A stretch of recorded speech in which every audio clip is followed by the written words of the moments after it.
वैज्ञानिक पत्रिका साइंस में प्रकाशित नए शोध के अनुसार ऑस्ट्रेलोपिथेकस जैसे मानव पूर्वज जो लगभग 3.5 मिलियन साल पहले दक्षिणी अफ्रीका में रहते थे, बहुत कम या बिल्कुल भी मांस नहीं खाते थे। ये निष्कर्ष 7 ऑस्ट्रेलोपिथेकस व्यक्तियों के जीवाश्म दांत तामचीनी में नाइट्रोजन आइसोटोप के विश्लेषण से आता है। डेटा से पता चला है कि ये शुरुआती होमिनिन मुख्य रूप से पौधे आधारित आहार पर निर्भर थे, जिसमें मांस की खपत के बहुत कम या कोई सबूत नहीं थे। पशु संसाधनों, विशेष रूप से मांस की खपत को मानव विकास में एक महत्वपूर्ण मोड़ माना जाता है। इस प्रोटीन युक्त भोजन को मस्तिष्क की मात्रा में वृद्धि और उपकरणों को विकसित करने की क्षमता से जोड़ा गया है।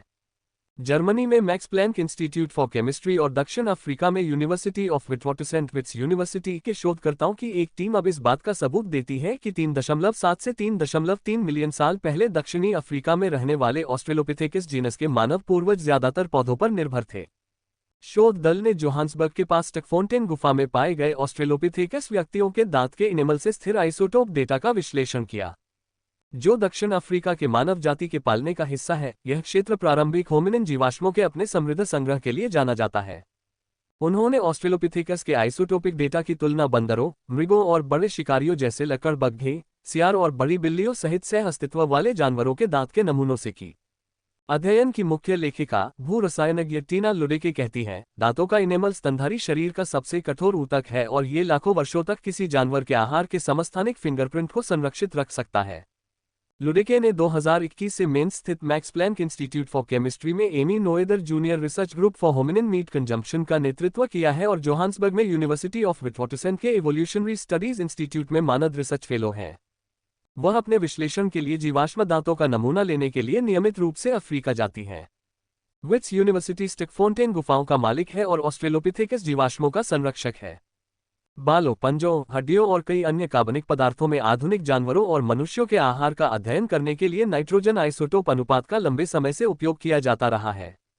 हालांकि जीवाश्म सामग्री में ये माप पहले उन नमूनों तक सीमित थे जो समय के साथ कार्बनिक पदार्थों के क्षरण के कारण केवल कुछ हजार साल पुराने हैं। इस अध्ययन में टीना लुडेके ने लाखों साल पुराने जीवाश्म दांत के इनेमल में नाइट्रोजन आइसोटोप अनुपात को मापने के लिए Max Planck Institute for chemistry में अल्फ्रेडो मार्टिनेज गाजिया की प्रयोगशाला में विकसित एक नई तकनीक का इस्तेमाल किया।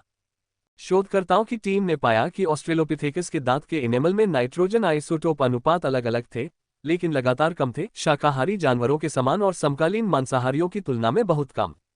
साक्ष्य एक ऐसे आहार का संकेत देते हैं जो मुख्य रूप से शाकाहारी था। यह विधि मानव विकास को समझने के लिए रोमांचक संभावनाओं को खोलती है और इसमें महत्वपूर्ण प्रश्नों के उत्तर देने की क्षमता है।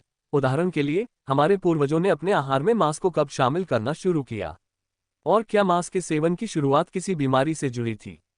Max Planck Institute for chemistry के अल्फ्रेडो मार्टिनेज गाजिया कहते हैं, क्या मस्तिष्क की मात्रा में वृद्धि हुई है?